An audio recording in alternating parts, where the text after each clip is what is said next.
Hello, good morning, good afternoon, good evening, and a good night off from whatever part of the world you're watching from. Welcome to my channel. You could be anywhere else, but you choose to be here. Happy Friday, happy weekend. Thank you for being here. God bless you. Appreciate you being here. Thank you. Zion Effort, welcome. Good morning, good morning. It's what makes the world beautiful. Every woman is a blessing. A special can be. She walks by faith and not by sight. A virtuous woman is the pillar of the heart. A listener full of compassion.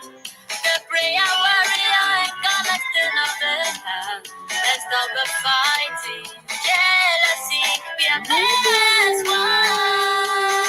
Peace and love, harmony.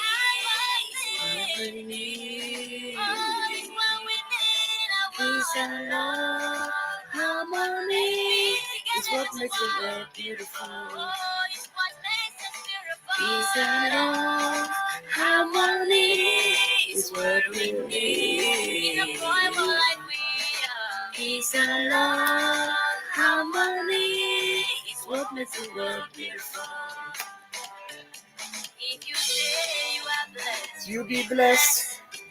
if you say you are cursed, you Be so. Your tongue is power, Use it with wisdom. use it to build, Not not to to destroy. Your tongue is power, Use it with wisdom. not to destroy. Let's be together. Hi, hi, hi, hi, hi. Hi, hi, hi, hi, hi. Together. Hi, hi, hi, hi, hi. Don't die. You're talking back.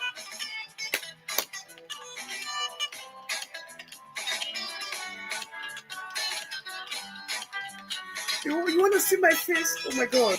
Okay. In a minute. Yes, it was intentional. In a minute. As you can see on the screen, Granddiva presents Sugar Boy. Granddiva and her family are presenting Sugar Boy, the newborn bundle on Sunday, 27th of July. So it's his born house. Come one, come all. Let's join their family to celebrate and welcome Sugar Boy into the world and into our community. So God bless you all. Thank you. Thank everybody as you're coming. If you're coming, please like, share, subscribe. Thank you for being here. You could be anywhere else, but you choose to be here. Thank you all. Okay, put this off here. How do I get this off now? Thank you all for being here. Okay, here I am. Welcome everybody. Thank you for being here. And this is what we have today.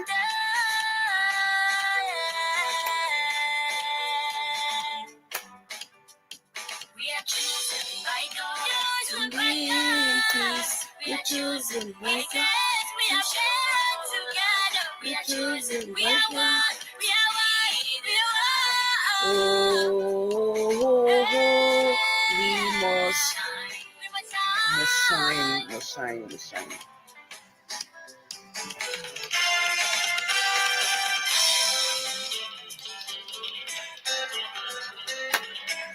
We must shine. We all have it in us. Everybody has it. Find yours. Be consistent. Never give up. Be strong. Let's all live by the golden rule, treating others the way we want to be treated. We are chosen. We are loved. We are lovers. We are women. You are a woman. The power of a woman. The power of a praying woman. We are the champions. We are the leaders. We are the prayer warriors. We are the home builders. We are the fountain that will never run dry.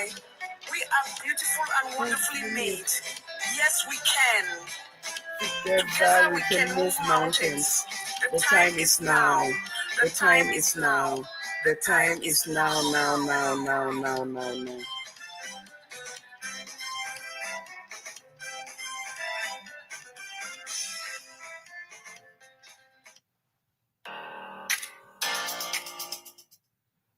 So again, Thank you all for being here. You could be anywhere else, but you chose to be here. I don't take it for granted. Like you see today, our show, you see the poster today, incest, is going to be part one, part two. This story is riveting. It took me to a place. Every time I hear a story, I always tell you people, this is the worst you know, I've ever heard. This one, I think, is one of those ones that, oh my God, I'll bring the story to you. Uh, like you see on the poster, daddy's girls are daddy's, you know, girls are the first man girls tend to fall in love with, as in role model, knowing a man being loved. And then you see here the woman there in tears.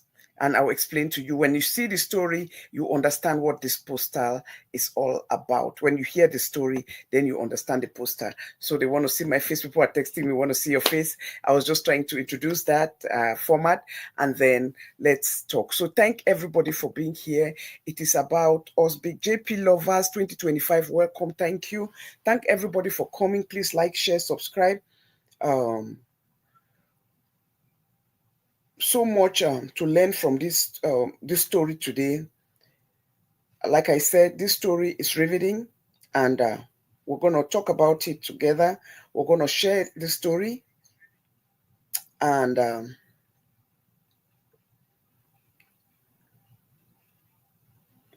learn one or two things, because the reason why we keep having this particular problem is because we are not talking about it. Is because the reason we keep having this particular problem is because we uh, we tend to always say, oh, we're in a family problem. Oh, let's hide it. Let's not talk about it. It's a disgrace. Who is being disgraced? How about the pain that the victims feel? So I'm going to bring this story to you people. And I want you people to really listen to this story with an open mind. Thank you all for being here. This is my first time. I am here live, and I'm here live on, I said, let me just try TikTok. So I'll do it for a while, but I will shut TikTok down and come back on Facebook. Let me just put this story on TikTok, because this story is so riveting that I just think that the world needs to hear. Unfortunately, we cannot save it on TikTok, but at least those who can watch live, thank you for being here. Lena Duffy, I appreciate you. Bonnie, I appreciate you. Thank you again. Please, my channel on YouTube is asking for a friend news. Asking for a friend news. Asking with a letter 4 and news. Queen J6, everybody joining, please share. Thank you all for being here. I really, really appreciate it. My family in YouTube, I appreciate you people. Thank you. I'm live on both TikTok and YouTube. So please, if you can, share this, and momentarily I will close down on TikTok, and then anybody who want to follow me can come on to YouTube to get the full content of this story, because it's a story we got to keep talking. Incest is something that is very painful. Society taught us long time ago, oh, don't talk about it. Please don't talk about it. It's a shame. Oh, it's going to tarnish the girl's image. Nobody is going to want to marry her and all that. But how about the damage that has already been done, and what she's going through, and how if she goes into any marriage, she cannot handle a relationship, she cannot handle a marriage because of those pain. It's better to speak out so they can get the help that they need, they get the therapy that they need, counseling that they need, and so they can be able to move on. So please, again, I appreciate everybody, and I thank you for being here. As we are going on today again, I just want to reiterate that please watch this show with an open mind. Please try not to call now. Let's try to do it at the end of the show, so I can put this story out without any interference. I had a show planned for today about in-laws. You already put out the thumbnail 2 days ago, 3 days ago. And then yesterday morning, bam, I just, somebody I just saw a text message. Somebody has been trying to call me, and then she texted, please, I know by your time it's early, because that thing came about 5 a.m. Please, can you call me back? Oh, please let me know when you're awake, because it's very important that I talk to you. And I'm looking, this person is not in my contact, but I realized that they had called and hung up the phone. And so instead of me texting, I just said, somebody really want to reach out to me this time. Yeah, I'm a very early riser. I told you people, when I finish my morning prayers, I always just go take a shower immediately. I'll normally by 5 a.m., 6, I already always take my shower. I've always told you it's really important to me, especially when I was down very sick. It was part of my healing process. I did not want to be in that state, that because I'm sick, I'm in pain, then don't take a shower, because the more you don't take a shower, it's like the depression will set in and everything. So I was like, wake up, wash it away. Mentally, that was me, how I thought and how I did things. So, Ibrahim, welcome. So, like I'm saying, this is a family that so she called me. I called, so immediately I took a shower and I returned her call. And when I returned her call, I was beautiful voice on the other side, but you could tell that this voice was broken. She was in so much pain and in tears, and I had to calm her down. And I said, please don't cry. I'm here. I'm all ears. That is why you called, because you needed to talk. So please, I'm all ears. Um, I'm not here, and I will not judge you or anything if anything that happened. And when she started telling me her story, I was aghast. I was on the phone with her for 2 hours. This is the first time that I had a phone call where I did not have a word of advice. I couldn't tell her what to do. I couldn't tell her. I didn't know how to console her. The damage has been done. It is so deep. The cut is so deep. The pain is so real. Her voice, her strain, her story. And I just sat there, and all I did was say a prayer for her. Finished, sent her a clip of prayer. And I said, I'm going to bring it on my platform. I'll change my show for today for you. I'll bring it on this platform and let you, the listeners, listen to her story and then tell her. Maybe, just maybe, we may be lucky. We have always been lucky on this people's platform, where we have psychotherapists, professionals watch us, and just somebody may be able to be watching live. Please share this video and may be able to call and leave a message for her at the end of this show, or 3/4 into the show. Please don't call in between the show until when I say so. Please, and give her the help that she needs, because at this time she needs a lot of prayers, and I know that she needs a lot of help.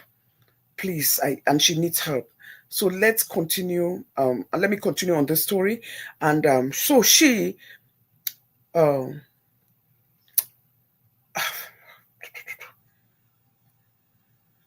she said she's 26 years old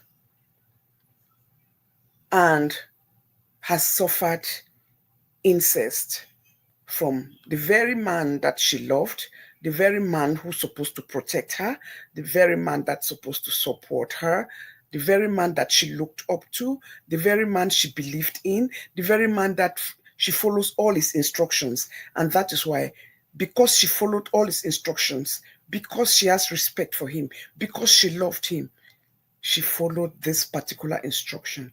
And I asked her, how long have this been going on? Oh, and she told me since she was 7 years old. Can you imagine, at 7, your daddy doing this to you? This started back when she was in Africa. And then she was with her siblings. There are 4 children. And I think she is the 5 children. Sorry, there are 5 children. And she is the middle child. She's the middle child. And she was 7 years old. And this was going on. And she, I said, was your father and mother married? No, they were never married. They dated, they cohabited, living here, but she had her own home, but they lived inside the same house, stay with the daddy this period. So they were, you understand, but they were never officially married. They were never officially married. I said, did you ever tell your mom? She said, yes, when she was 9 years old, when it had already gone on for 2 years, she was feeling some kind of pain sometimes down there, and she finally told her mom, and her mom said, don't tell nobody, let this end between me and you. This is where we make the mistake as a mother. You failed your daughter. You failed your daughter. Your daughter at some point, when 2 years after this thing started, told you at the age of 10, she mentioned it to you, and you told her never to say it out, that it is a shame on your family, it is a disgrace on your family. Right there, you missed it, you failed your daughter, and that is why this thing spiraled and continued. Now, she went on now, the mother went on now and had, the father, for some reason, got an opportunity to travel over here. When he traveled over here, he traveled abroad. And when he traveled abroad, he was trying to get his footing. He was abroad. You know how it is when you come from, you come and you are trying to be here with friends. It didn't work out. And then I think in his head, he just remembered, oh, I had a girl pal, somebody that he had dated for about 3 years, 2, 3 years before he came.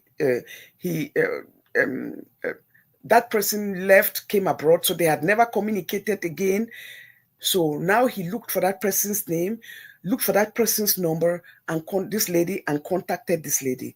Lo and behold, this lady was still single, was not in any serious relationship, and was living with her family. They had a good home, living together with her family. They were doing very well, and they reconnected through that phone call. And now he was in a different state, and he moved. So they talked about, they started chatting again, started dating, and he moved. Remember, he moved now and to the city where this woman was. And one thing to another, they dated, and then when things were going wrong in PE, you know, that time things were going, that time about 8 years ago, things were going wrong with Amber, PE, all those things now. So he filed for asylum.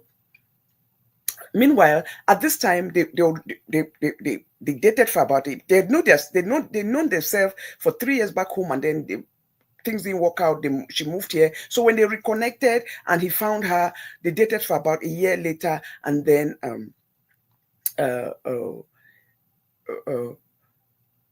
and they were looking for all these avenues to see how they can help him. This person that he met already had papers, so she was already a citizen. She had her papers, you know, but she did not want to just jump into this marriage just like that. He wanted them to rekindle, start somewhere and meet somewhere and reconnect. Meanwhile, which was a good thing she did.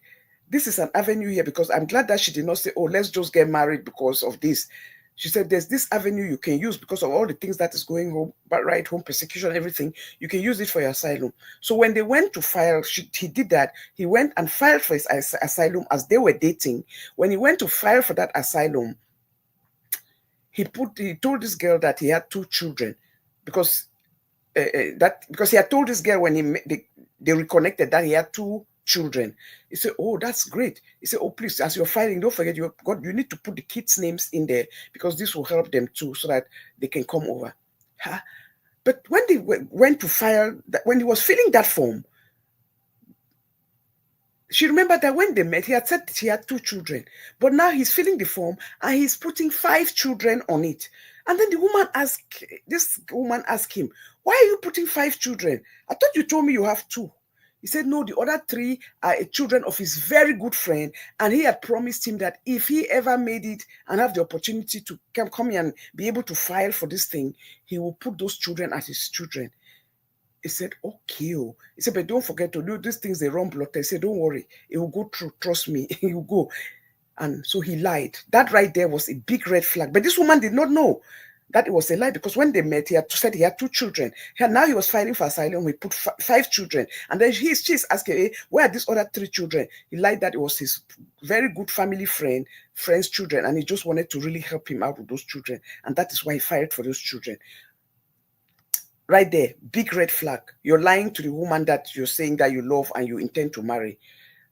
after all this and everything all went through, so about 3 years later, that is when they got married. So you know that they are married she's getting married for him for the right reason. It was not for papier. She had a papier, but she knew that she just met and wanted him to go through that other process to make sure that if he's getting married to her, he's really committed into that relationship.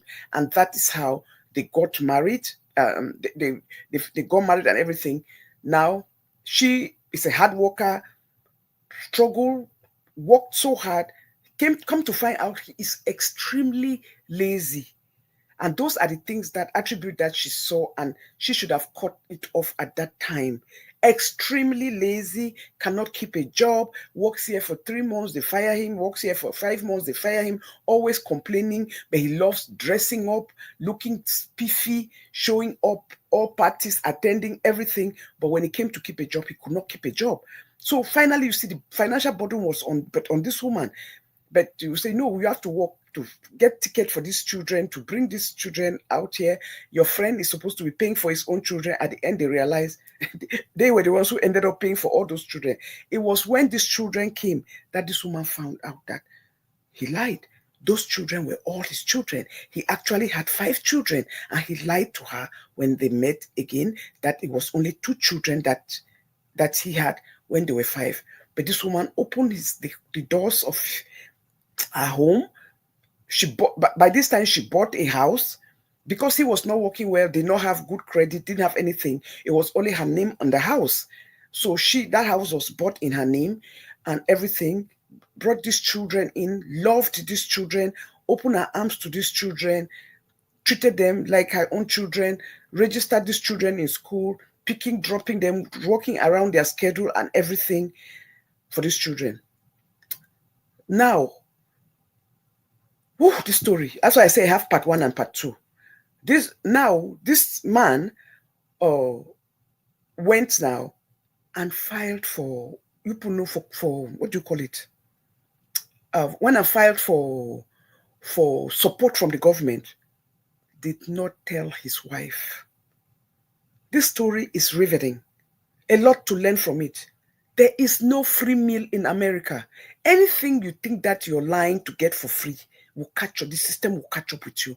He went and filed for food stamps and government assistance because he was lazy to work. He would leave home sometimes lying that he's going to work. He had already been canned out of that job. He goes and spend time other places and just come back. So what did he do to prove that maybe he can buy grocery? He went and filed for public assistance without telling his wife.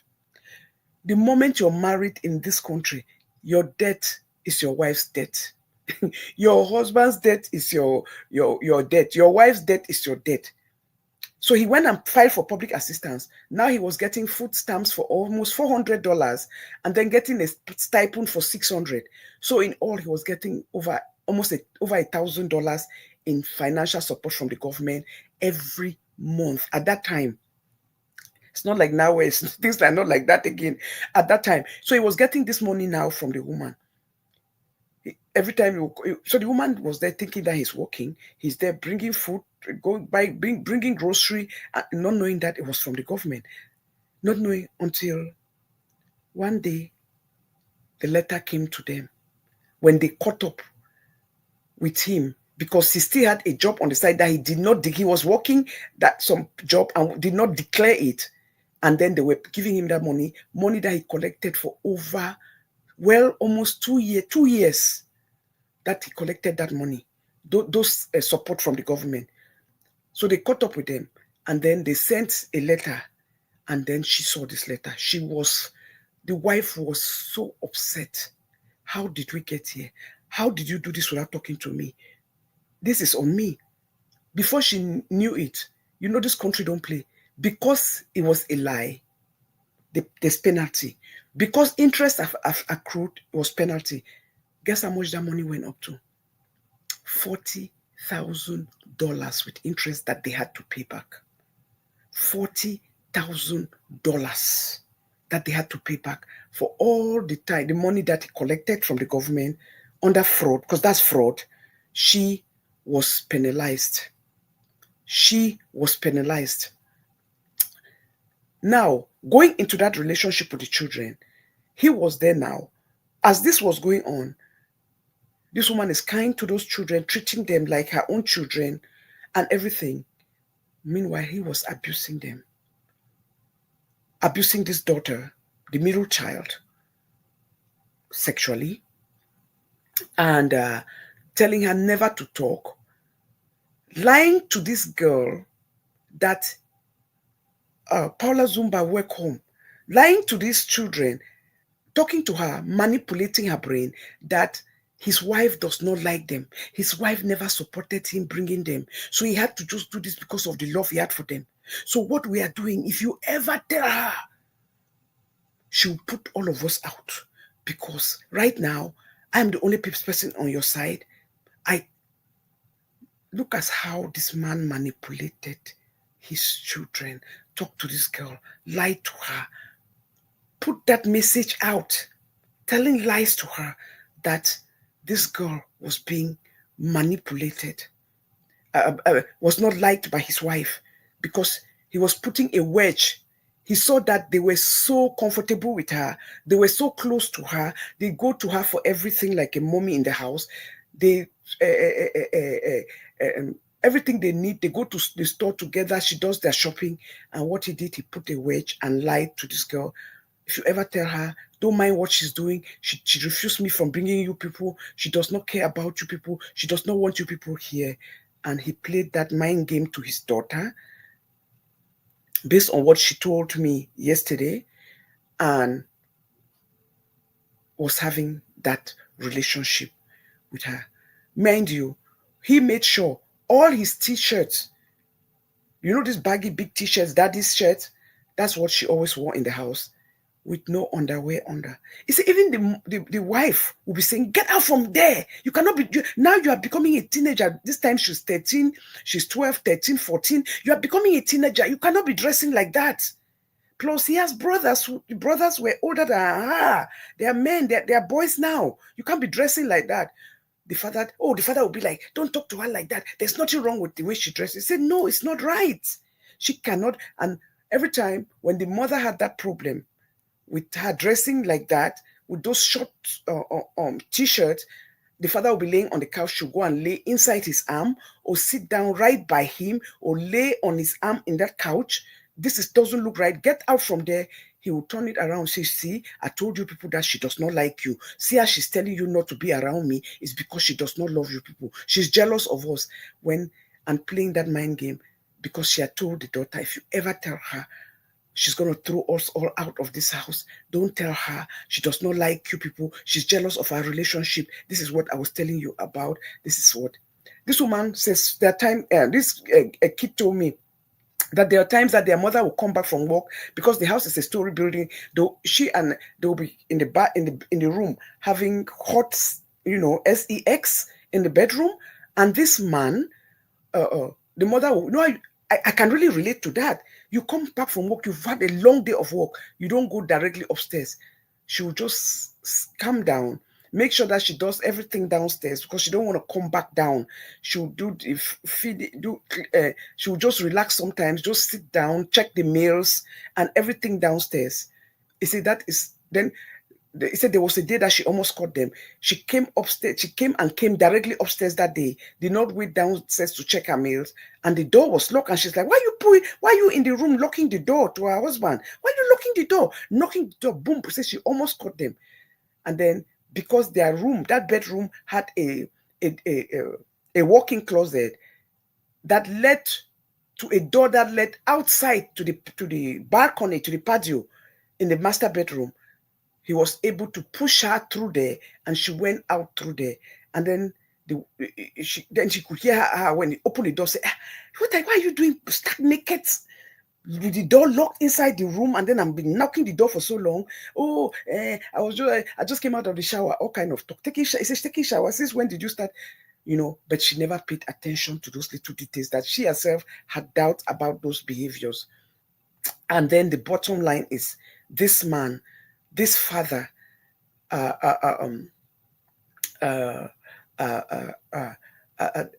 So this girl, they had a brother that came after him, and that brother at this time now, this girl was, I think, 15 going on 16, and she could not take it anymore. It looks like it was too much on her body and everything. And her junior brother knew her junior brother had caught them together, and they have talked about it and begged again not to talk. And at this point, she said she could not take it, so she confided now in that her junior brother, who was 13, that we're going to go tell mommy today. I can't take it. So guess what? Their mother was there sitting in the room.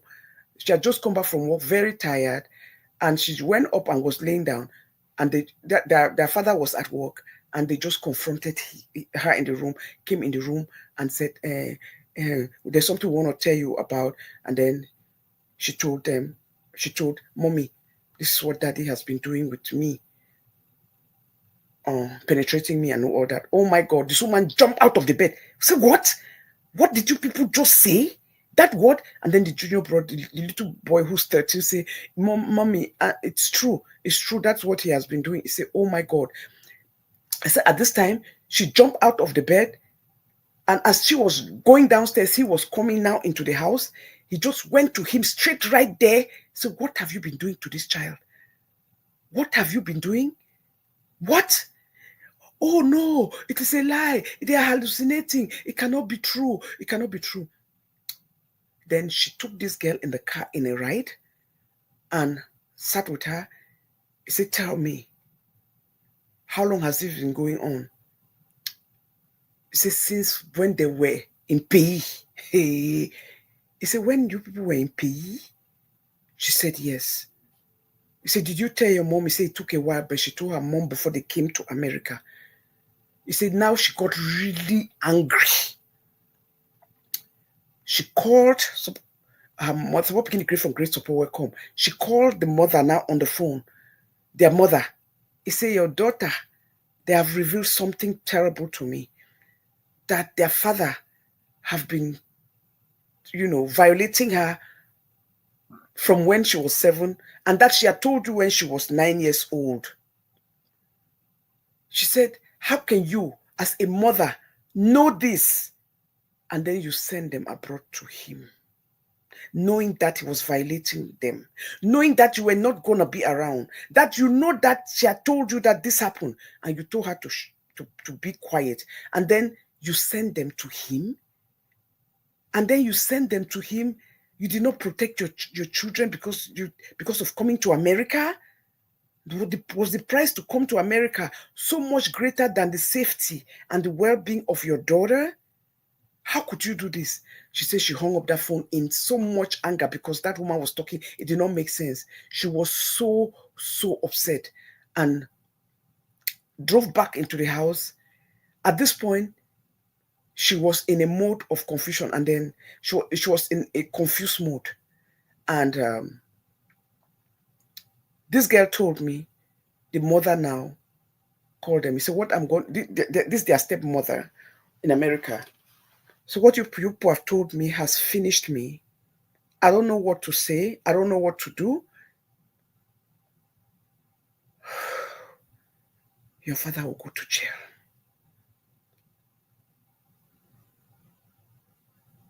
He said, I don't know if this is a mistake that I am making because I'm blaming myself now.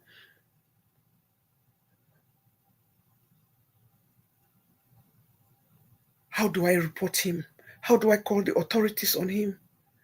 So maybe I'm going to be an enabler too, because this is too much for me. This is too much for me. He said, I am put in a position. I don't know what to do. How do I protect you? All I can tell you now is you should never succumb to him again. He should never tell you, frighten you again.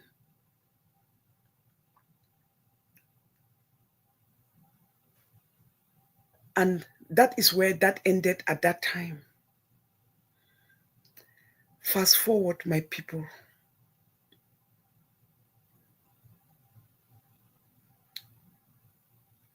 She never came to her again with any complaint that he's been touching her. or violating her or anything. But something shocking happened.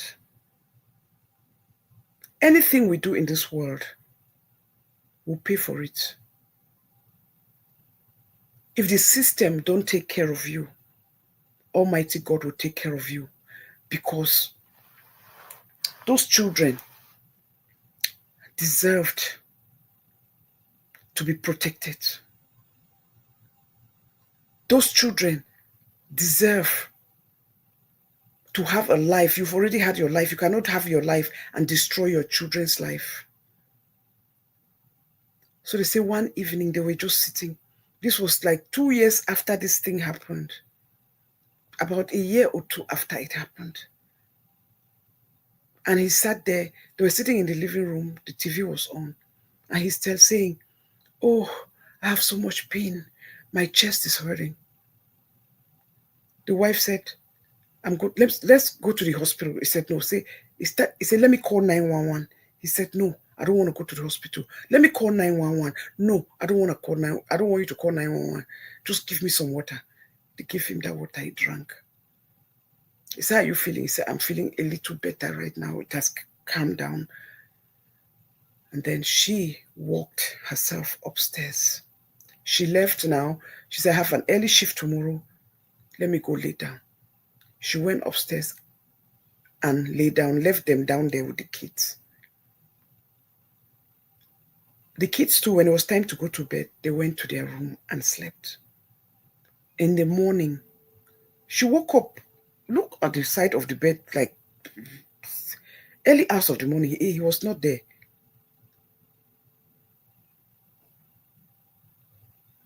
Sometimes he lay down on the couch down there. So it was nothing that was not out of ordinary downstairs. So she just assumed that, okay, he just, maybe because he said that he lay down and just decided to sleep there.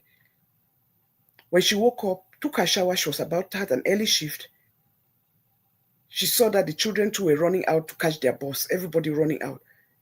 But as she's coming down, she saw him in a fetal position.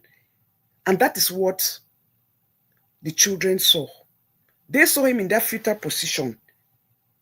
So it means he had come out from the couch. His head was on the couch, like praying in a fetal position, his knees.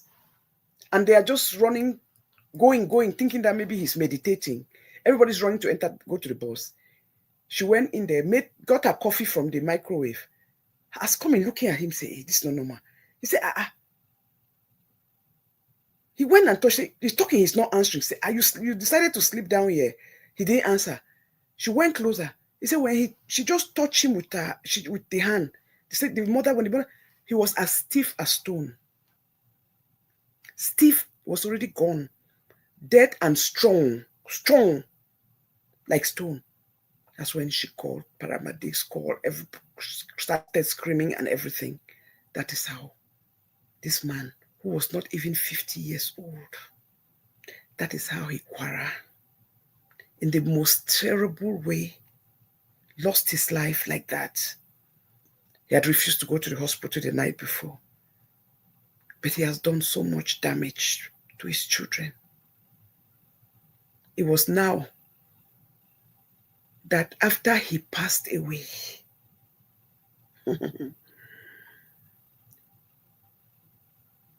as they were planning the funeral, that is when now the daughter came now again and had a talk with the stepmother. And opened up now more about the abuse that she encountered with her dad. And they had their last child, their last born, the baby, who is only 10 years old at that time. He was already grooming the baby. And it takes only a monkey to catch a monkey. Because he had been doing it with this daughter, the daughter saw all the signs. He was now sending pornography to this little girl's phone to arouse her, and her sister saw it. And this woman was going crazy. Say, why didn't you people tell me? Why didn't you tell me when he was alive? Why did you keep all this from me? Why are you keeping all this from me? Why are you telling me only now when I can't confront him?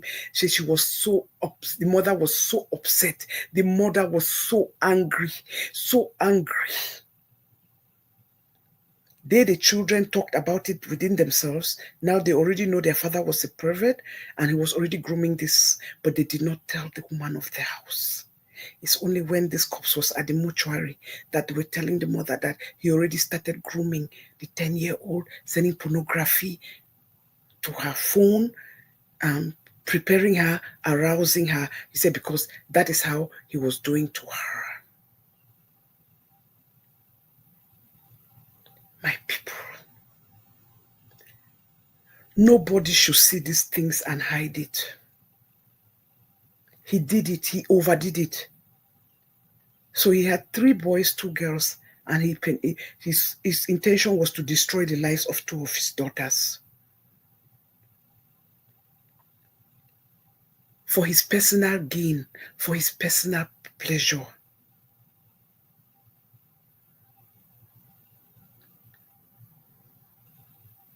So, the funeral was horrendous because the pain that they felt, the shame, the story now was going all over the place. Everybody was talking about it. The wake keeping was horrible. There was no way to eulogize him. Not his children, not his wife, nobody. So when he passed away, their mother now, who started this, their biological mother in Pays, who knew all this and sent these children in the lion's den in the name of coming to America. When she knew it, she told her not to tell anybody because it's going to be a disgrace to the family. Now, instead of appreciating this woman for being there for her children, this mother who has opened the doors, she called a family member of hers in Boston, I think what do you call it? A family member of hers who live in California. He said, please, these children, their father is dead. I'm not comfortable with them living with that woman. So please. So this woman, even with that, they never put out these children.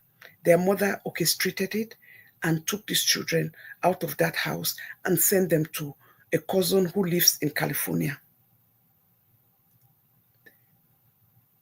This woman did not object. She had no say. The father was not alive. She was a woman who just bonded because he loved their father, transferred the bond to those children. She took those, they arranged, and she sent these children over to their relatives who lives in California. So all of them went. That's within 2 months of their father dying. And as soon as they got there, what happened? That was their mother's brother. As soon as they got there, this girl started parachuting with the cousin's son, who is the same age like her. These are brothers, these are sisters, these are first cousins. So when the owner of the house found out that these children who are relatives are going together, that cousin called this stepmother. He said, what has happened? Say, now picking this one you sent for me. This child, this is her brother. She has come to the house. This is when that cousin had never known that this child, that was that secret that they never knew, that this child was, as the father had, was parachuting with her. And that's what happened when you start parachuting your children when they are minors, 7, 8, 9. What they become is they become promiscuous. She went there and threw herself on her cousin and started parachuting her cousin, a boy. And the father, when this man heard this, he was so angry at the sister back home. Called the sister, say, what did you do? You brought this, you begged me to bring these children to my home to help take care of them because their dad passed away, and you did not tell me the details. You opened my heart to come for them to come, and my own children are being violated. And that is what happens to abuse. That is why you can never hide abuse. When you hide abuse, it spirals. When you hide abuse, it moves from one place to another because you are protecting them. You are protecting the abuser. And when you protect the abuser, they continue the cycle of abuse because people see them, they don't know they are abusers, and they don't protect their loved ones from them. And this man, guess what happened now? Guess who had to take back these children? Their father's wife. The woman who nurtured them, who opened her doors to them. This man said, I cannot keep them. I can't keep them in my house. So guess what? These children had to be sent back to her, whom their mother said cannot stay with them, that she should send her children to her relatives. The relatives said, no, we can't keep these children, not to the detriment of destroying our own family, our own children. These children, they are damaged. Yes. And this woman took these children back in and did her best until now they have become adult and everybody there is moving out of their house. And finally, the older one moved and filed for the mother to come. The elder brother filed for the mother, and then the mother came, and now all those children are with them and their mother and live with her. So the mother is here now in abroad. Their mother finally came and was with the children. This story is a story that is very painful, has a lot of, it's so shameful. It's something that could have been controlled from day one. Women, please, never subject your children. Never open up your children. Never subject your children to pain. Never subject your children to cover for a man. Abuser is an abuser. And then worse off, you are not there. You know the man has already been doing that to your child when they were back home. Your child is still a minor. Because of coming to America, you send your children to that same man. You never had a conversation with the man. You never screamed at him like, if you do this to my child again, I'm going to bring the police in. You just sat comfortably and saying, oh, going to be family disgrace. You have not played your role, mama, as a mother. It's a disgrace. Just because of coming to America, you took your children. It was actually the first son who went and held his father and almost beat the hell out of him when he found out. But he did not find out in Pays. At that time too, he was a minor. He found out only here when everything was coming out. So these children are all in pain right now. When she told me the story, she told me how the brother is in so much pain.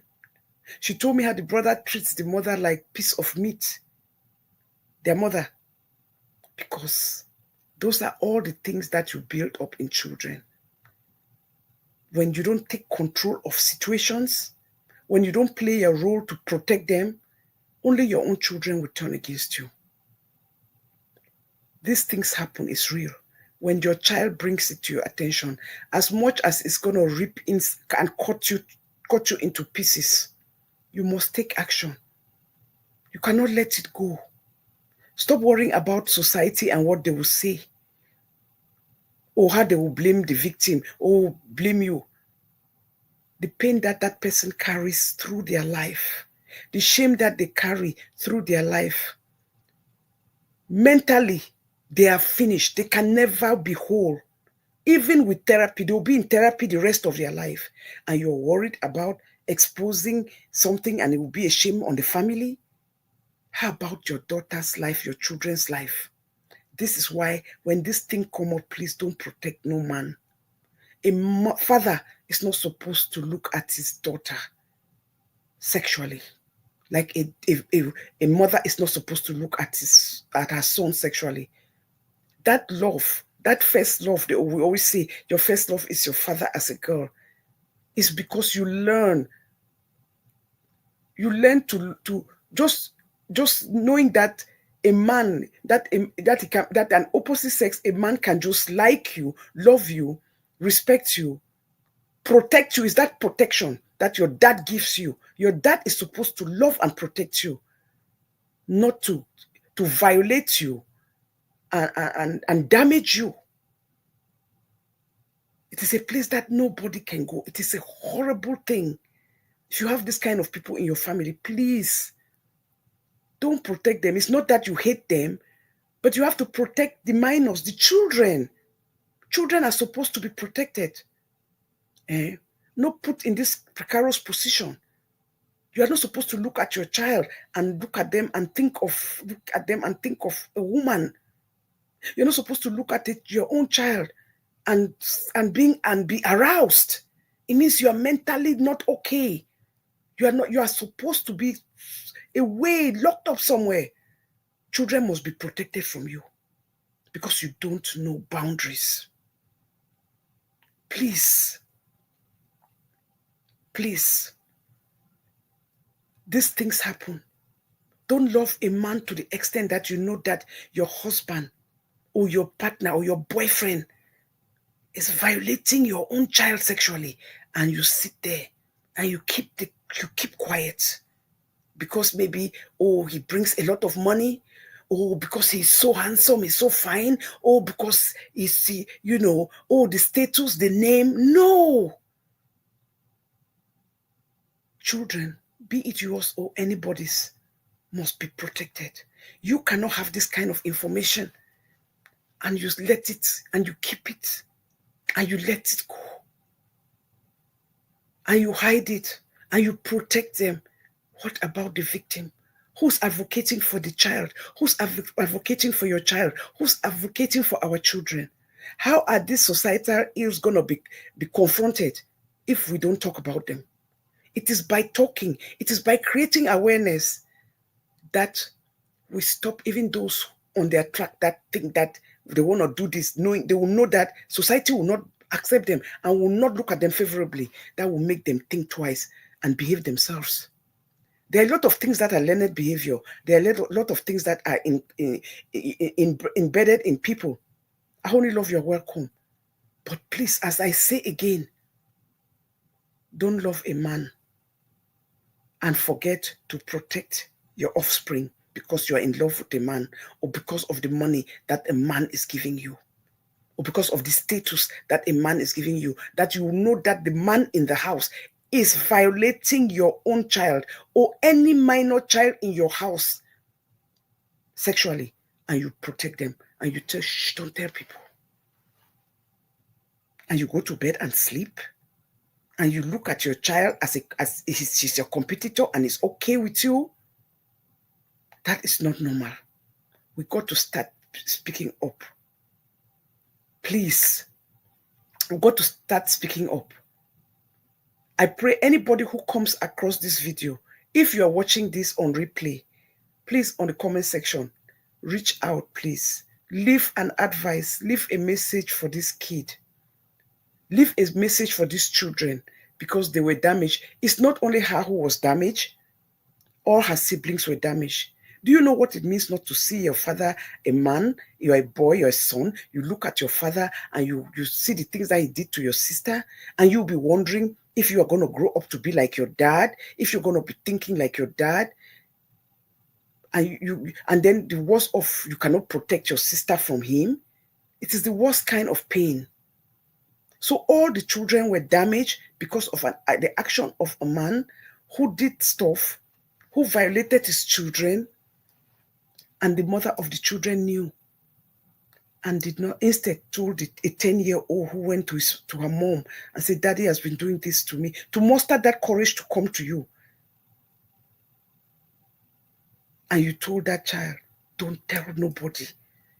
The family, it's a big disgrace to our family. You're worried about the disgrace. How about that child's life, her future, her mental health? That will never be okay. It is the worst thing. And then worse, she told me, the father said that, even if you get pregnant, don't worry, I'll go and take it off. I said, but I asked her, were you ever pregnant for him? He said, it never happened. So we thank God for that she never got pregnant for her dad. Because that would have been just horrible, that you take your own child to go see a gynae because you want them to abort a baby that you brought into this world. So please, it is a shame. You protected these children until when the man passed away, that way that he passed like that, suddenly. And when they came and did the autopsy, it was a heart attack. He had heart attack. With the kind of life he was living, too much secret, lying, cheating, lying on your wife, going to go get assistance from the government, left your wife with $40,000 debt from stipend that you were taking for food stamp, and collecting benefits for over $1,000 every month from the government, lying when you were working, collecting that money, and then did not pay a dime. Is the woman who has been paying that money. Out of the 40,000, it is $11,000 left. So even though, this daughter, even though that he has passed away, the woman is still paying on that. It is a debt, because when you are married, whatever debt you get into as a man or woman, that's why you should be careful the things that you go to get yourself into, because it's going to affect your spouse. It was so selfish, so self-centered, so wicked. It was so. I'm going to bring part 2 of this story, and you people, your mouth will be open. What this man did, how he played this card, how he played this game, how he was able, lazy man who refused to work, but was able just to be bringing children into this world with not with different women, one woman that he refused to marry back home, destroyed these children, the girl child sexually, and was already grooming the last baby, 10 years old, sending her porno on her phone to arouse her, to play with her mind so that he can go there and start messing up with this child. Just the fact that you already sent those porno, you've already messed up that child. Whether you did that physically with her or not, you already messed the child. God was going to take you out in that kind of way, because what you did to God's children, the children that he gave, we are just caretakers of these children. You cannot do that to children and get away with that. The selfishness, the wickedness, and then on top of that, turning them against the woman who opened her doors to them, who did not have a biological child with you, but embraced, loved these children, took care of them. You went and was manipulating them, lying that she does not like them, because you were sexually abusing this child, and you saw the relationship, how close they were, and you did not want her to feel comfortable to tell her that you were abusing her. So what did you do? You created a wedge by telling lies. At last, who saved your children? Who was there for your children? Even your own wife's family could not handle them, send them back to her. She still was the one who still stood that gap in that pain. My dear, these are the things that happen. This abuse thing is real. If you know anybody, you see anybody, you detect anybody doing this to a child, please don't protect them. Let them face the law. It is not a joke. I was speaking to somebody from social welfare in Pays last week. It's about 10 days now. And she sent me some pictures that really disturbed me of this. What is we have that problem back home now a lot. She said, a woman going, you're living, you're going to work, you're leaving a brother and a sister at home. How are you going to be leaving siblings at home going to work and your heart, your heart is in your palm, or your palm is in your heart because you're afraid that the things that we never was afraid. We used to be afraid of strangers, neighbors, somebody you don't know violating your child. How do you leave your children, a boy and a girl at home, going to work, and then just to find out that they are parachuting? What is? Please, you help me. Is this social media? Is it Android phones? Is it too much information? What is happening to the world now? What is happening? Why are children? What is happening? Are we having conversations with our children? We must be having conversations, because we are telling them about strangers when every abuse is coming now, or every violation is now coming from family members. Yes, thank you.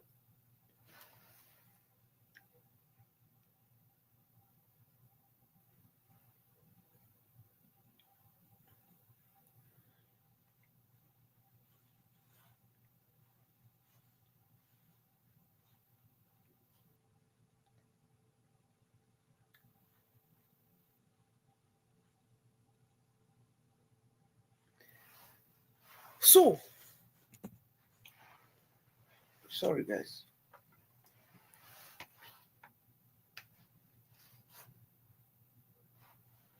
So, please, you see, Mommy, we talked about on a girl in Monya last year whose dad was doing the same to her. Absolutely, yes, we did. Please, I don't think we are talking about it enough. We got to keep talking about it. You people are going to meeting houses. People have weekly meetings, even back home here, weekly meetings, monthly meetings, group meetings. Those are the type of things that you bring into your group meetings. Shed light on it, create awareness, so that mothers go home, have conversations with your children, start having them. When children turn 5, 6, 7, you start having these conversations with them. It's very, very important. That is why when you put them even in daycare, they start teaching them about body parts and all those type of things.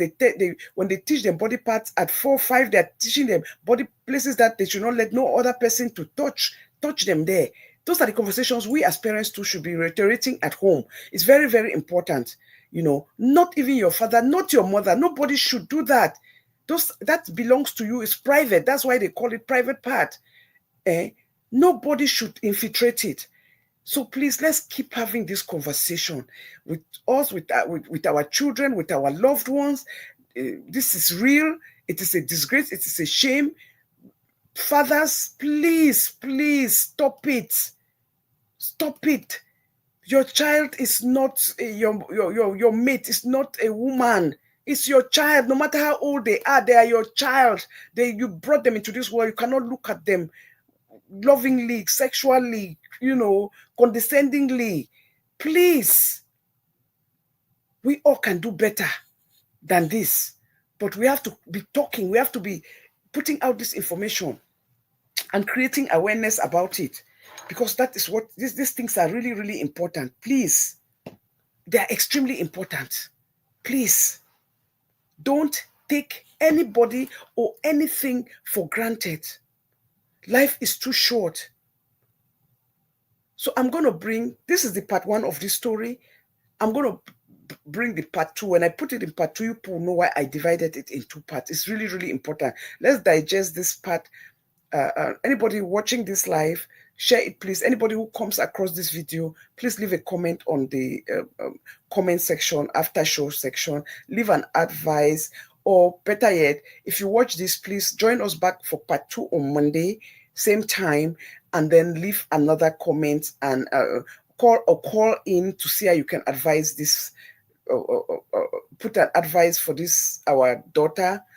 Hi, Lord have mercy. The pain is real.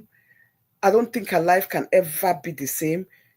I don't know how promiscuity, because most often that's why children in certain age should not be engaging in sexual encounters, because when you that 11, 12, 13, before you know it, they become very promiscuous and they don't know boundaries. Look like she went to her mother's her uncle's house, and within 1 week she already started parachuting with her uncle's son. And the yes, you can call now. Oh yes, you can call now, please. You can call. Anybody who want to call now can call now. And before you know, she started parachuting with her uncle's son, and and and and and and and uh, and, uh, and you know,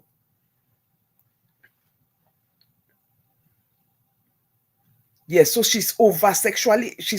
Thank you. She's extremely sexually active. This thing is just the truth. I know many years ago, many years ago, when I used to follow up Oprah Winfrey show, anybody who have watched Oprah, you know her story, you know how she was violated by family members. She has come out and told her truth about this. It makes you very extremely sexually active. Yes, when you get violated at very early age. Hello. Hello, mommy. Hello, Good mama. morning. Morning. Greetings for Oma for house. Greetings. This is a very, very good topic. Thank you. Like you said, this particular thing is plaguing our society a lot.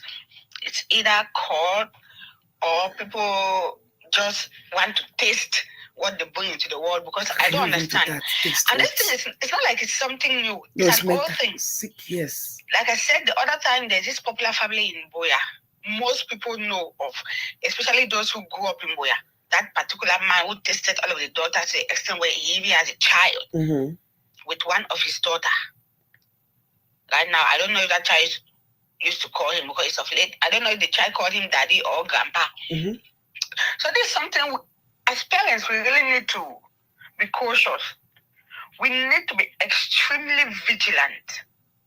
Absolutely. First of all, we need to create that relationship with our kids. A relationship where if something like that happens, on the first attempt, the child will run to us and say, Mommy, this is what daddy tried doing, or uncle, or this. Let's create that relationship, please. Because we all know that they are going to be threatened. If you tell your mom, I'm going to kill her. If you tell this, I'm going to... They have so many ways to manipulate these children and threaten them. And it's not easy. As a child, normally the first thing that will come in mind, we want to avoid whatever has been said will be done onto the other parent. But let's try in such a way that they might even if they don't say it outwardly, they'll look for a means where you as a parent now you have to even understand that something is wrong. Secondly, shame onto that father's spirit. That spirit will not rest. Yes. I'll be sorry for talking so. It's the truth. You were a very bad man. What did you teach your kids? Mommy Anne, thank God for her and they say brother. he was they sent me picture, very handsome. Chai. When I find man the other kind of way, thank God for her brother, because I'm just happy that he grew up hating that attitude of his father. But the other children will emulate it. So we thank God for her brother. Out of her, and even the mother, he has. I'll do that in a part 2. I will bring that story. Go ahead. Yes, go ahead. Out of her, I know that it will not be easy. It's a long journey, depending on her age right now. She's 26 now. Jesus. Mommy, na still small. Na small pikin. And when it might see, she said that she had called me about a month ago. He said, don't call me a month ago. I picked the phone. He hung up. You know, if he mustered the courage. But she finally did. But all the only thing I can tell her is that, first of all, I know she's on the show. The first thing I have to she's tell watching. Is this. First, you need to forgive yourself. Amen. Thank you for that. Secondly, you need to let go. It will not be easy. But you, as a person, I'm glad that you are still a kid. Yes. You are still a child. You can take control. You have the power to control your life right now. Absolutely. And you alone can do it. No one else. What I want you to do right now is this. Tell yourself that you are not what your father made you to be. Look at yourself and tell yourself that you want to be better. You don't want to be this promiscuous person. You don't want to be this person who will look at a man and the only thing you want to think of is sex. Because mom is truly this child now, I believe that she is in a state where if she sits at home and feels like enjoying, you understand? She have any friend, she just call that friend. She just call somebody that I want to. Because I've had a friend when we were in the I had one friend like that. When she feels like it, she will just call somebody. She could not hold herself. Yes. Really? One so in the field way. So I just want you to look at yourself in the mirror. Tell yourself what you want to become. Look at yourself. Because the after effect of it is that when you get to a certain age, you look at yourself. I don't want to get to that stage where you look at yourself like a failure, or you look at yourself and regret. The worst thing in life is to regret. When you put yourself in a way where you start thinking of the things you've done wrong and regret, you will never be happy. It has happened. Your father is gone. Thank God for your stepmother who was there for you guys. Right now, you look at yourself. You know what you want to become. You can do it. Nobody, no matter what. Even if you go for therapy for 10 years, then you don't have that willpower to work against it. My dear, you will not change. So you alone should sit right now and tell yourself this is not the person you want to be. Absolutely. And you have to do it because you have to help your kid sister. You have to do it because when you try to do it, you'll be happy that your sister will look at the changes in you and will also learn to do better. You are not just doing it for yourself, but because you love your sister and you want you to be different. Absolutely. And I don't know about it, but I pray God, if you have a means of going to the hospital for checkup, because mommy knows the father started when she was too little, and such things like this caused destruction. Like you understand now. Yes, I don't want you to, and these are kind of things that also lead people into doing double. Same, no, mommy, same, or just hating men. Yes, hating men. Yes, and that's why sometimes they do same because they just don't want to deal with men anymore. Yes, absolutely. Don't hate men. It's what unfortunately that your father was a bad type. Don't hate men. And if you want to become a mother, think of the kind of son you want to groom. Think of the kind of daughter you want to groom. So right now, it begins with you. It will not be easy, but the little effort you put, you'll be surprised that in less than no time, you will see the changes. And once you start seeing the changes, you will just want to be perfect. True. I'll be sorry, baby. I'll be sorry. See the kind of for you. Yeah, it is well. And as of your mother, I will not say I don't want to overgo hard on you because it get the way it did. I don't know why you or I will file for your mom. Maybe your mother is a bad woman. I'm very sorry to say. Is the truth? She's not a good mother for not standing up for you. Because even if she did not want your father to be disgraced, we all know how Cameroon is. Mommy, the simple truth I said, Cameroon get away with it. Not easy because they don't just cost her, the man will cost you. You know, is it dead for the. But you never send the beginning for you then. Yes. You know, for send the beginning for you. But since they be minors. The hand too, if you want to look at it, it be surely maybe the man don't come from America. America will lose and everything. Maybe the man will be able to do and then the beginning too for secure them a good future.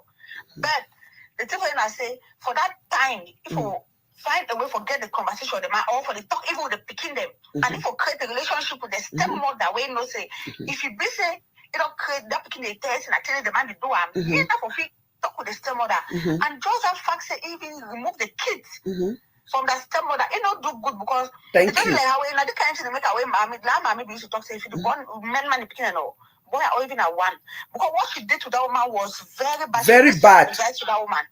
That was an insult like you don't mean my picking no boy, why not boy your own, or why not other boy. And that woman was so good. Look at the way she reacted when she learned about her husband.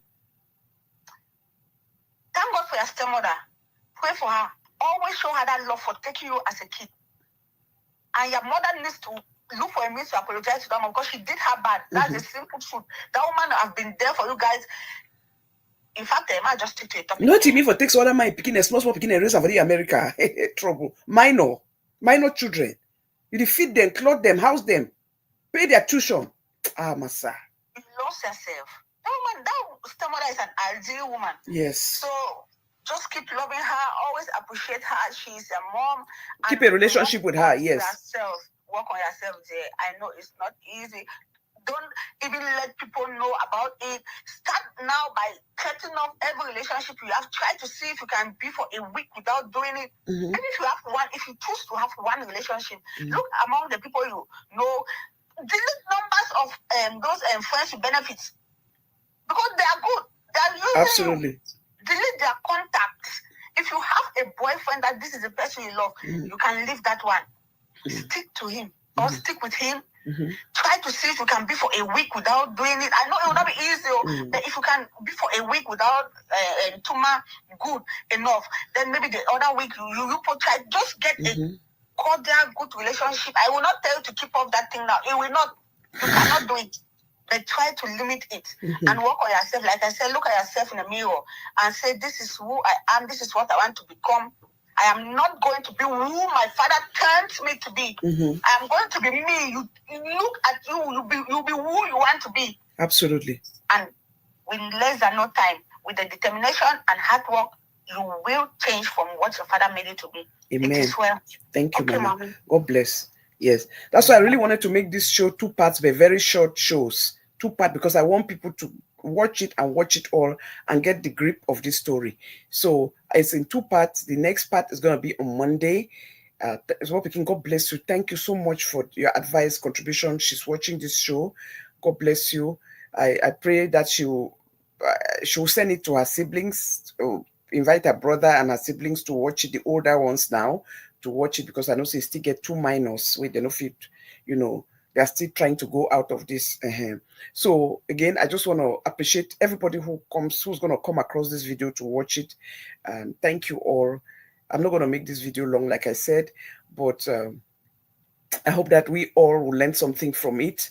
But let's keep talking.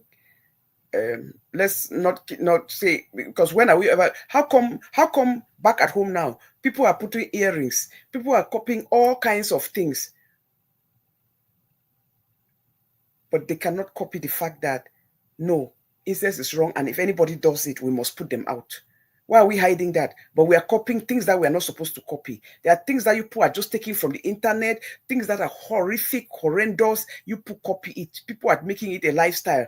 But this particular one, they still want to drum it, say, oh, you know that in Africa. So why you cannot, when I know if you come now, pick and choose, you say, I'm glad she told you, mommy, it's also a step towards healing. Absolutely. We cannot be picking and choosing like that. Let's pick these are the things that we should pick and put out there that make a lot of sense, are important. These are the things. This is one of those things. You are talking about changes. You say you want change. This is the kind of change we should embrace. A change of saying that we say no to seeing anybody who's harming children, and we don't speak. We know and we are hiding them. We witness. It's not even hearsay. We are witnessing it. Children are crying to us and we are hiding it. Hello.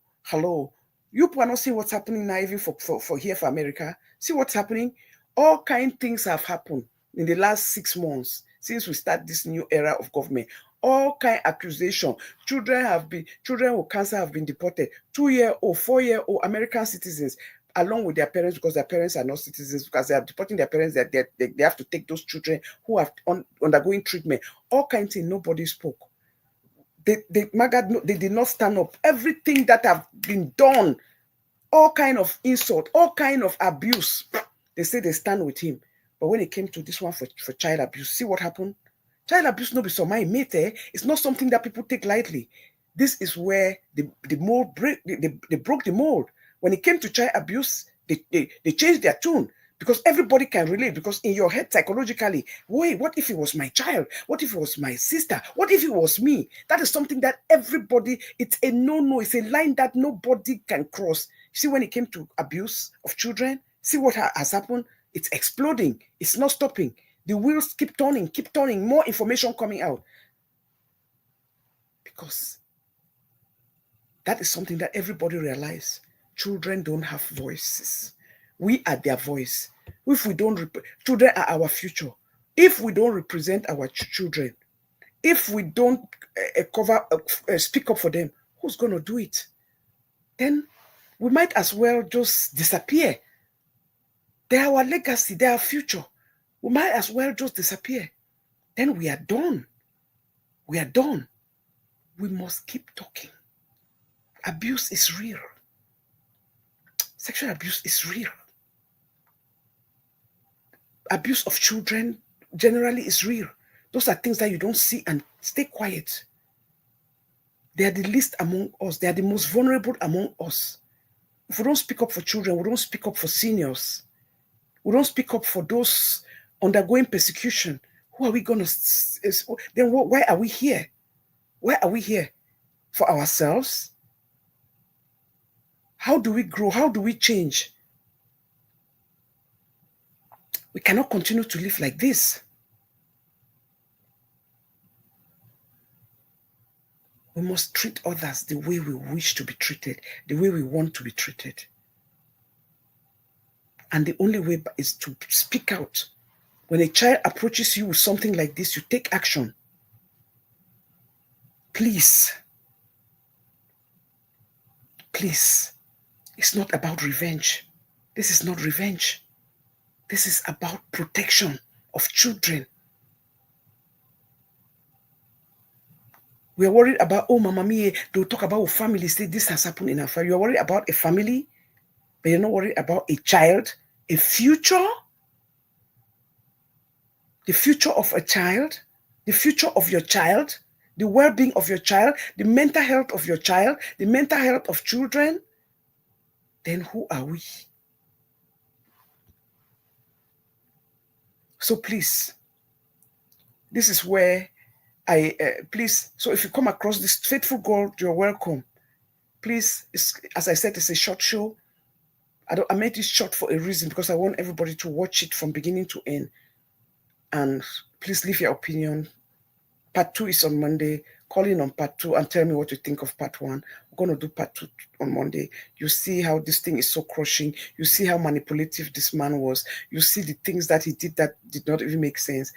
And you see what that when you look at things like this, then you go back and look at, like, no, God had to say, no, come home. Because if I keep leaving you here on earth, what you will do to children, you will continue destroying more lives.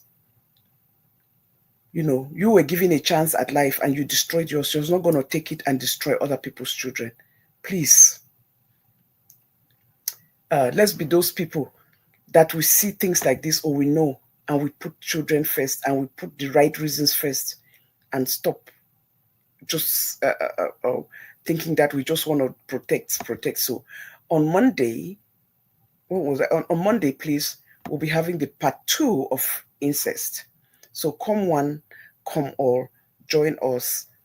Let's love our children, because we want the best in them. We groom them to be excellent human beings, good citizens of the world, not destroying their future before they even have an opportunity to be developed. No, that is just a no-no. It's a place that none of us should go. So in that, I thank you all. Please, we have one of our sisters here, Yupu Maverick. You see her? She has this Maverick on TikTok, please. She has wonderful cabas. I beg you, let's support our own. She has cabas. This cabas, look the front, look the back. Most of my shows, I'll be showing 1 or 2 of them. You know, please go support her business. Let's support one another. Support us a business on TikTok, TikTok market. She has nice cabas. They are just excellent for this weather. Short cabas, long cabas. Let's patronize our own. And see how God is going to bless us. Please, please, please. So please visit her Mavericks on TikTok and support that. You saw her here under here, I Only Love. Let's support her business, please. Yes. I try most of the time when I see her live to share. I always share it on my page, sometimes on Facebook there. So please, let's support her business. Again, you put know Sugar Boy has her, what's this? Her online born house on Sunday. Grand Dive channel, Sunday 27th of July, this Sunday, in 2 days. They are welcoming him into the world. So please, let's join the family to welcome their treasure into the world. And And may somebody get a blessing from this. Anybody looking for the fruit of the womb, may God use this as a point of contact for you. Let's rejoice with those who are rejoicing and see how God is going to bless all of us abundantly. Yes. So, again, I thank you all. You know, this is the time that we are going back to school. Please, if you have, I'm going to have a back to school show 31st, I think 30th of August. Please come one, come all. And if God puts it in your heart, you don't have to do it through my channel. You see any child or somebody that you think that you can support, nothing is small. Say, you know, a parent who's struggling back home, take this 10,000, add for picking a book. Just touch somebody's life. Just make life better for them.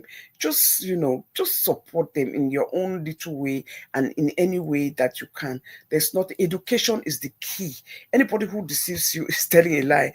Let's encourage our children to stay in school and encourage our children.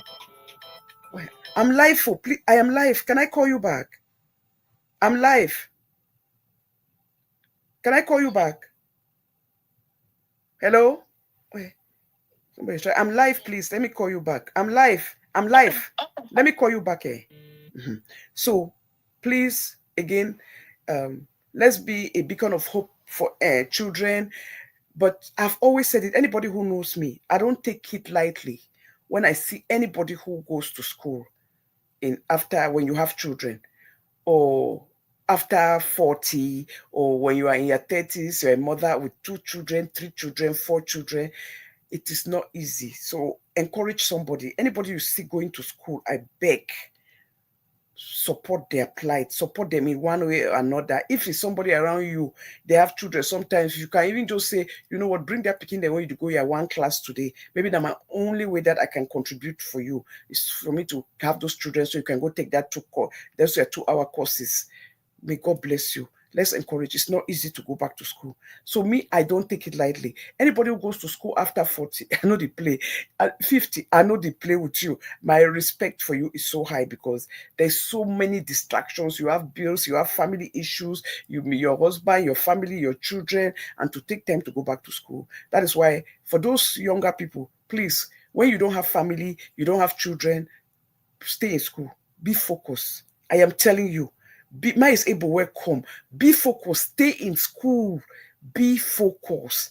Because when you come out and you start having responsibility, it is just too much for you to you know, to navigate. When you are married, you have everything.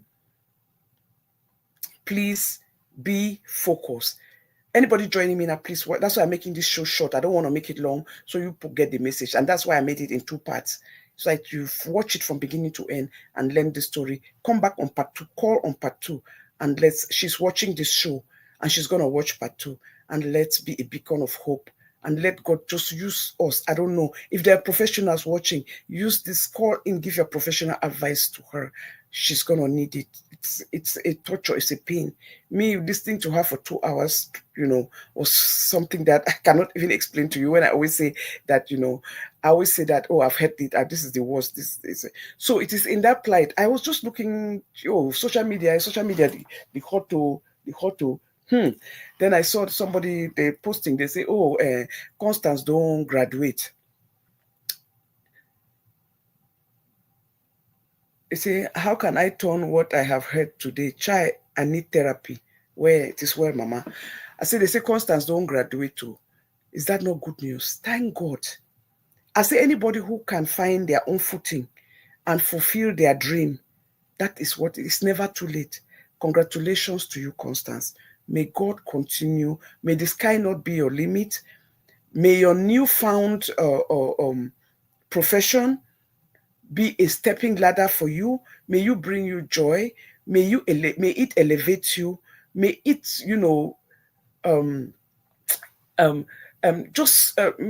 it may it be a beacon of hope and a story for other younger people who think that, oh my God, oh, the challenges, what I've been through, what I'm going through. So may you be a beacon of hope to all those other younger people. So congratulations on your graduation. We wish you only the best. And may your next milestone, whatever it is, May you still find the favor that you found in this your journey. But the most important thing I know about it is that you have gained the most empowerment that you can ever have.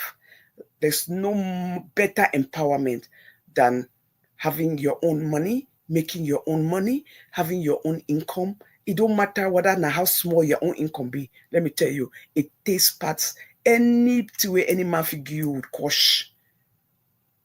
Yours, there's dignity in labor. Yours is sweeter. Yours is sweeter than any whether someone give you 2,000 one time. Let me tell you, that 2,000 you make for 1 month is sweet past that 2,000 where they give you one time, because they can be giving you with insult. They can be giving you with conditions. They can be giving you, telling you how to talk, how to behave, how to handle yourself. Yours, the 2,000 where you end for 1 month is sweeter than 2,000 where someone give you with condition. So again, congratulations to you. And I pray that your own story, you'll be a beacon of hope for other younger people. And that, these are the kinds of things we want in our community, in our generation, in our children, in our adults, in our mommies, in our aunties, that we never give up, that we put one foot in front of each other, no matter how difficult life is, no matter how tough life is, we put one foot in front of another and just know that when you are focused and you stay committed, I always say there's nothing you ask God, God does not give you. Now we know no say, now we know the ask. Ask him and it shall be given. Yes. Ask and it shall be given. And you have asked and you have been persistent and you have prayed and you have been committed and you have sacrificed and God has given you. And that is the best, sweetest of them all. So again, it is good. Let's continue to celebrate. We'll continue to celebrate many milestones for all of us, our children, our loved ones. All we want is for people to pick themselves up and, give you, because guess what? You are there. You are your greatest champion. Nobody will root for you more than you root for yourself. Don't deceive yourself. But I know that as we all go to bed every night, we know what is right. We know what is wrong. We know who is right. We know who is wrong. We know what we are doing right. We know what we are doing wrong. The most important thing, stay on your truth. Stay on the path of doing right. Be focused. And God will meet you on the other side. Congratulations to you and congratulations to everybody who have graduated this summer. A lot of my children, grandchildren, children who are graduating. May God bless you all. Those from kindergarten, those from middle school, those from high school, those going to college, those professionals getting their own degrees in their profession. May God continue to keep you whole and keep you all focused. The sky, again, will not be your limit. Only we can limit ourselves. The most important thing that is that we pray that God does not, for good health, because health is wealth. When you have good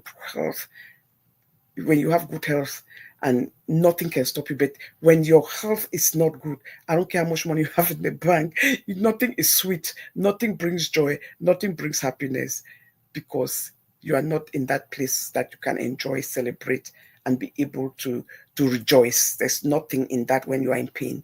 So again, I appreciate everybody. I really thank you all for coming. I'm going to be ending the show in the next 15 minutes. Thank you all so much. Like I said, I always finish shows and then I touch on few things that go on. Hey, so I was talking to somebody and then we're talking about this thing. Hey, be careful. I was under Pastor Betan yesterday. I was cracking up. I jump again, I enter. It was a very beautiful show, but I met it halfway. It's so unfortunate that they don't save their videos so you can go back and rewatch. But the part that I caught was great. These two couples, boyfriend and girlfriend, she had 2 children for him. She had 2 children for this guy. But he has never gone to do bride price, but they are having arguments and fights. The one thing people should always understand is that whether you are in a marriage or you are in a relationship, people argue. You understand? People will always argue. People have long mouth. People will talk. People, they'll talk back and forth. Because I hear him say that the man, they say the woman mob sharp so they collapse. When they talk now, so they cut for your heart. But you love it now. He cut for your heart number one time, you born number one picking. He talk, you cut your heart, you born number 2. So there's something in that relationship. You love her, but now they are separated because I think too much. I just wish I could go back and know that story. Somebody watch that thing. If you can tell me the because the early story, what happened, I would really appreciate it, because I cannot be speaking on the beginning, but I only speak for what I saw there, that the problem was. And then, hey, Pastor, man of God, Pastor Bethan, God bless you. You used your platform to raise 700,000 CFA in the space of 1 hour for that girl. For that 1 hour, what they raised 700,000 CFA to help her. And then they were saying, people were saying, are you going to give some to the man? Or then Pastor Bethan was like, go take your wife this weekend. Some were saying that, go use it, go marry. That time when I jump enter inside, I say, "Una stop him. Nobody should." No. They contributed that money to support her. She has 2 children. She did manage the buy and sell, she said online and other kind of thing. She can use now to really have a business, establish herself. There's one thing you don't give somebody. You don't give man money for go marry. And you do not pressure somebody to go and marry. And you don't pay somebody to go marry. All those things will backfire. I was talking to somebody after that show. Then we were talking, then I realized that, oh my God, there are a lot of marriages that have kaput. And most of those marriages that are breaking up was because during that COVID period, a lot of people go take this typhoon, that money for COVID. Those way they do invoice, they say their own business, thief money for government for COVID. Some people were getting 10,000, 15,000.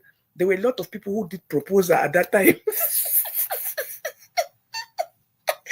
All that marriage show. They named me about 5 people, 6 who went and did proposal, who used COVID money to go and marry. All their marriage don't finish. You know why? Because it was not their sweat. It was free money. You use free money to go and marry somebody.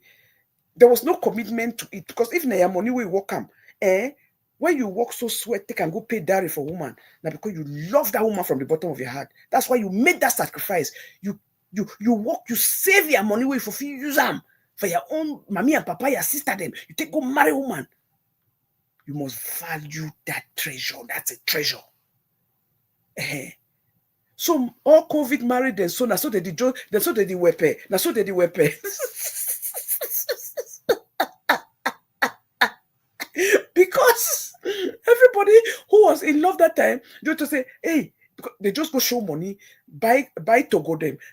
Wrong Cameroon do not only for we, even for Nigeria. I swear, even Nigeria, even Nigerians, they have the same problem. So it is a worldwide problem.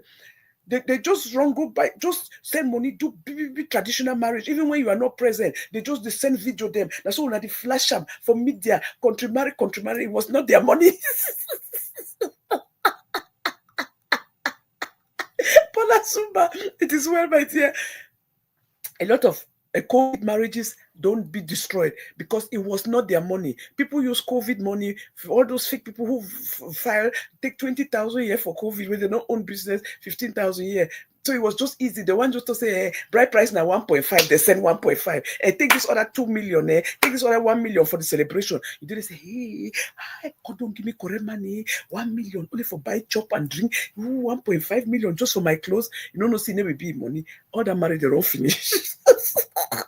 So on that, Dr. Bethan, I saw they were saying that, you should take the money, may take her now, may go marry the woman the right way. I said, I jumped for window, enter, I said, nope, stop that disrespect. How you go take money where they give?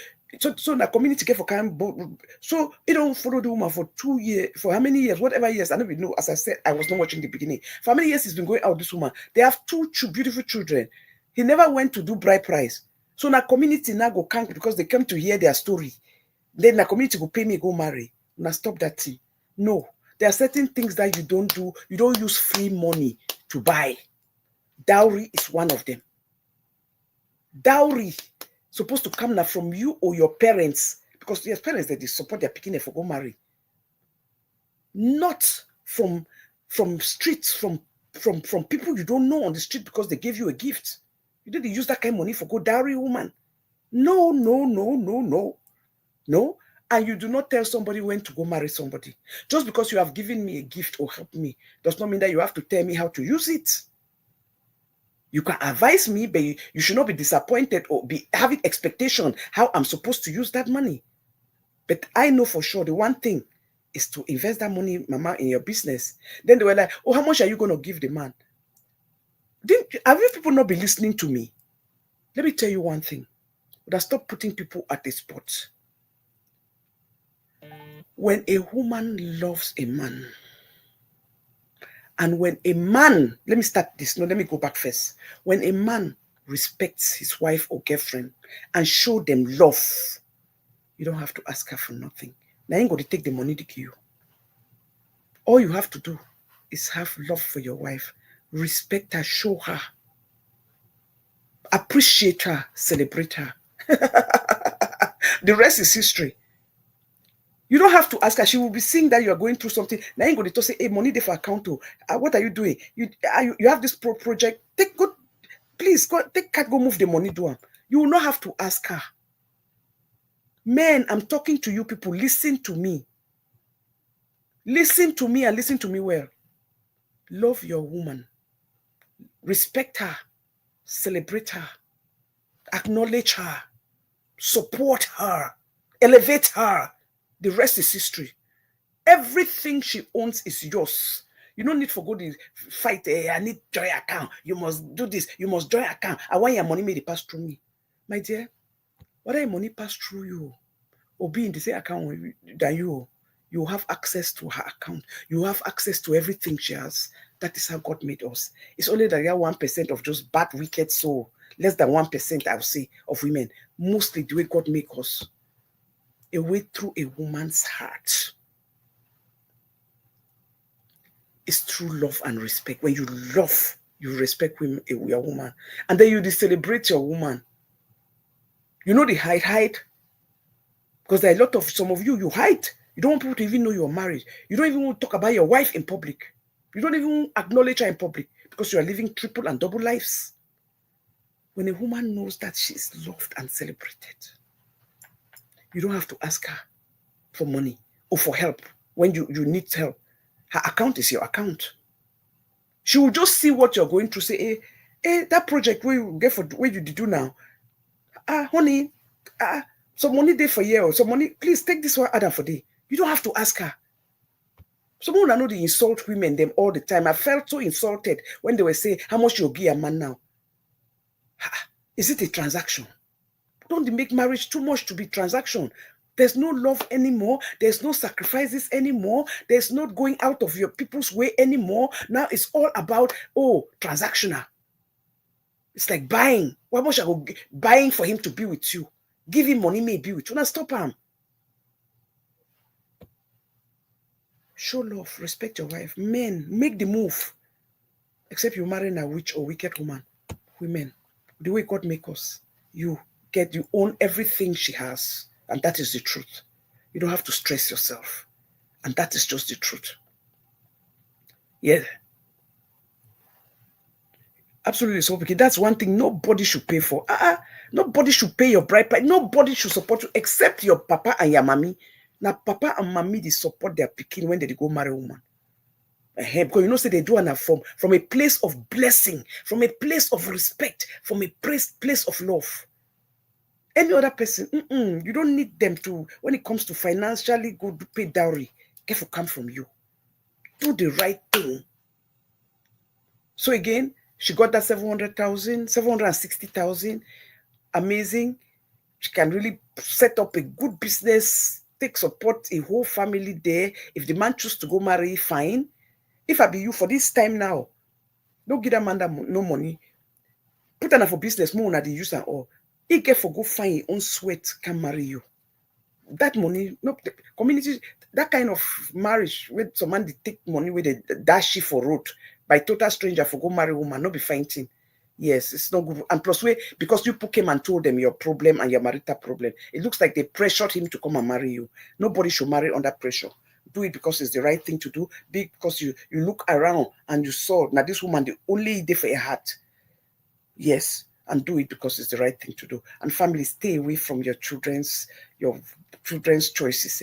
Now stay away from it. So man go don't they get picky with the woman that they do fine. Una they can't put una mouth inside.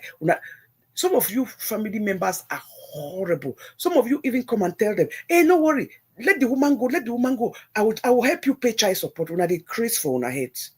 You think it's about child support? Children need their parents to be there for them. Papa, mommy, comfort them, hold them, share duties, seeing them, navigate them with love.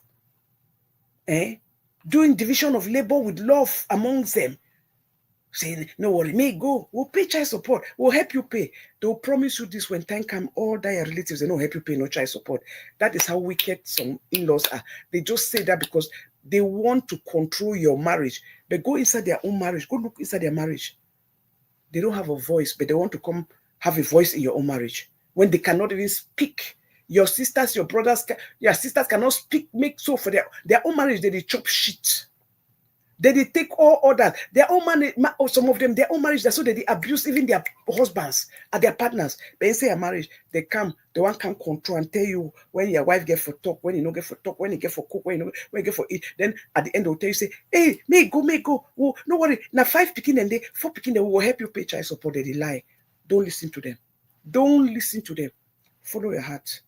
Pray to God. Let God show you the wisdom.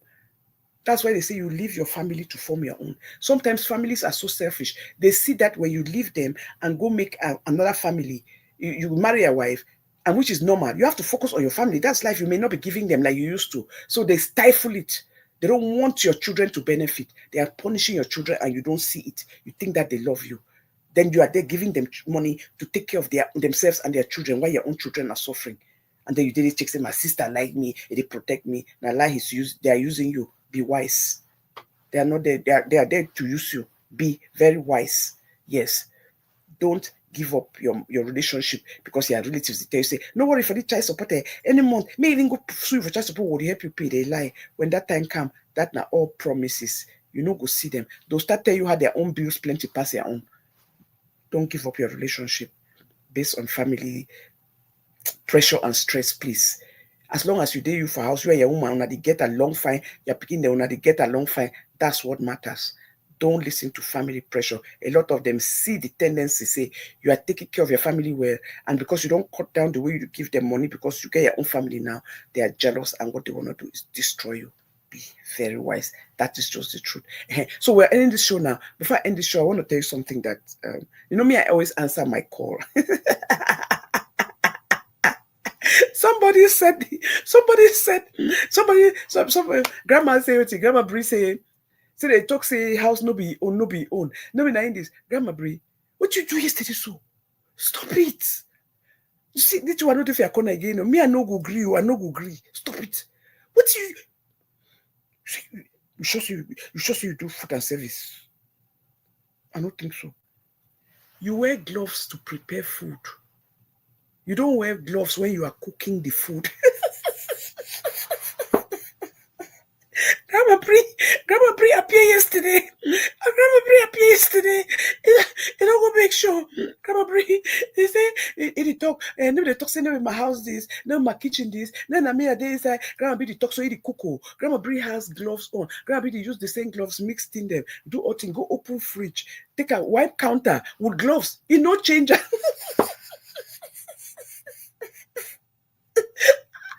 Grandma Brie, I beg. They use gloves for food preparation. When you are cooking the food, you don't have to wear gloves. That's why, in food service, they advise you must be with gloves all the time because it actually makes you for carrying more germ. Because you'll be you are so comfortable and you are doing everything thinking that you have a glove, but you are touching germs, surfaces with germs. Then you come back, take that very hand with that gloves, can't touch. But if you did not wear gloves, you'll be washing your hands. So for the food prep, you wear gloves. When you are cooking, you don't need to, because you may have to open the fridge to take water, to take this. All you have to do when you finish, you wash your hand, you go back to the next, you wash your hand as you're cooking. Then Grandma Brie they say house, say look at you. They say no be a place, no be my house. See me trouble. Now will continue. Now remember for day. Grandma Brie talk only for the same bread. If forget, I don't want to say true lies, true confessions. It's not good to be lying. It just go now for go open fridge. Where was that the people that put this thing in? Where they keep the vegetable? Where these people they keep this vegetable?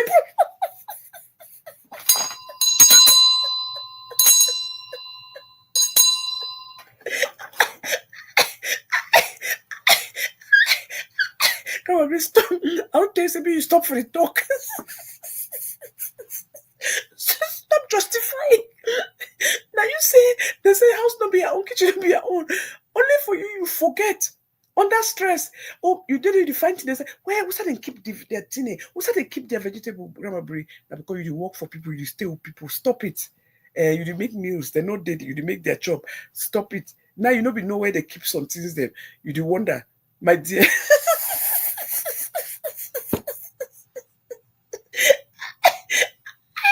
Where, Papa God, my dear, this is where I would lift you people, please. This is where I will leave you people. But Grandma Brie, I beg you, stop for the liar. True lies, true confession. Every time you try for justify, this is very next sentence, you give away the answer. That's what people that they don't to the time to congratulate you. Where when you people heard her say that, where the people they was they keep the vegetable now, where did they was they pack the thing there? Was they pack their thing there now? Now that they can pack cargo inside your house, inside your own refrigerator. Inside refrigerator is so private. You're supposed to know where everything they inside your refrigerator because you live by yourself. How come now the people that why the people that keep things there? Oh, Papa God, and all of you did not see that. This is where you have to call and stop her that you don't give it, you have given it away. When I help this woman now, when I help Pia beg, like I've said, she has no private life. She has no friends away from media. That's why she thinks that everything on media she must come and explain. I love you all. Everybody have a wonderful day. By His grace, we'll meet on Sunday for Born House. And then we'll meet again on Monday on my part 2 of this show, Incest Part 2.